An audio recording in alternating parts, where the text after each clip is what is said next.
Today we're breaking down a fascinating investigation from a community of online fact-checkers. Their whole goal is to anchor our public debate back to, verifiable data. They call their initiative Eyes on Lies, and this is a look inside at what they found.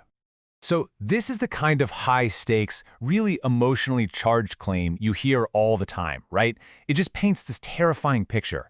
And it's exactly this type of statement that a group of online investigators decided to put under a microscope. And that community? It's a subreddit called r/EyesOnIce. You can think of them as a kind of neighborhood watch for facts. And their fact-checking project is what they call Eyes on Lies.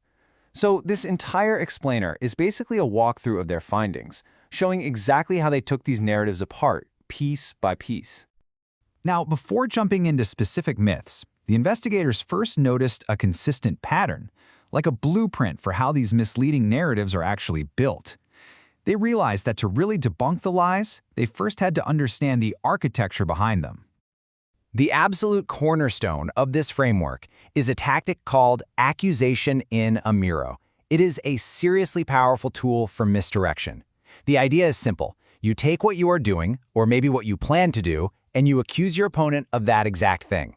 It's a strategy designed to confuse everyone, deflect blame, and just muddy the waters before anyone can even get to the facts. Here's a perfect example of how that works in the real world. So the accusation is that one party is trying to rig elections by importing voters, but the report points out that the very person who came up with this claim had previously pushed for manipulating the U.S. Census for political gain. I mean, it is a textbook case of projecting your own intentions onto your rivals. A classic accusation in a mirror. Okay, so with that framework in mind, the investigators turned to their first major target, this persistent narrative of a migrant crime wave. This was the big question they set out to answer. Let's just forget the rhetoric, forget the scary stories for a second. What do the numbers actually say? And what they found is, well, it's pretty fascinating. This slide here shows a long-term trend that completely challenges the narrative. Get this, over 4 decades, as the immigrant share of the U.S. population more than doubled, the national violent crime rate didn't go up. It didn't even stay flat. It dropped by over 1/3. The data just doesn't back up the idea that more immigration automatically means more crime. And when the investigators zoomed in to look at individuals, the data was even clearer. They found that the incarceration rate for immigrants is 60% lower than it is for native-born citizens. I mean, that single statistic is an incredibly powerful counterpoint to this whole narrative of rampant immigrant crime.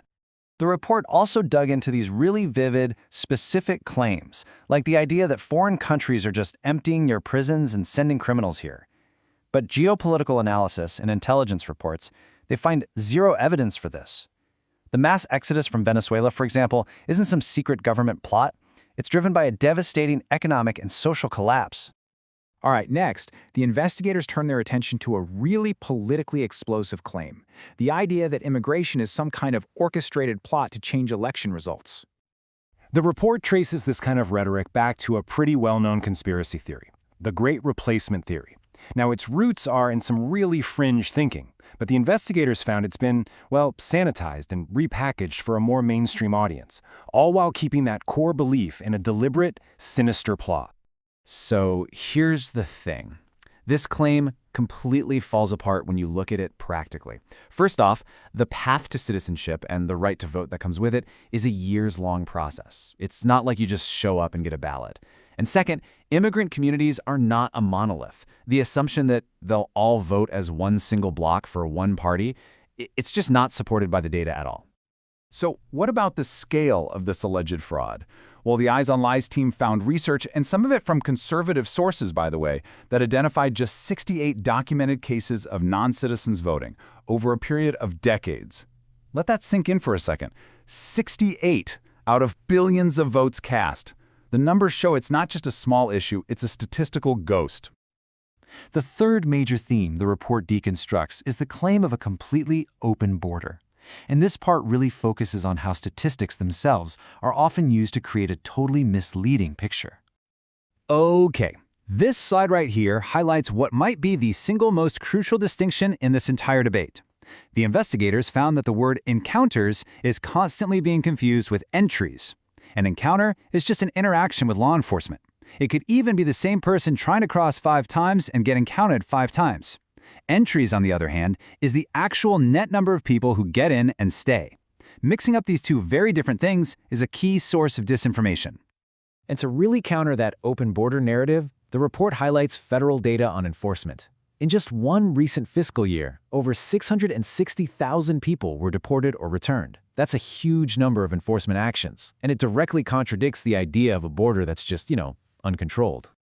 So after breaking down these 3 massive myths, what's the big takeaway from the Eyes on Lies investigation? What's the pattern we should all be looking out for? The report shows there's a clear, repeatable playbook. First, you create a sense of crisis with really emotional language. Second, you misuse statistics like the whole encounters versus entries thing to inflate the scale of the problem. Third, you take fringe conspiracy theories and clean them up to sound more plausible.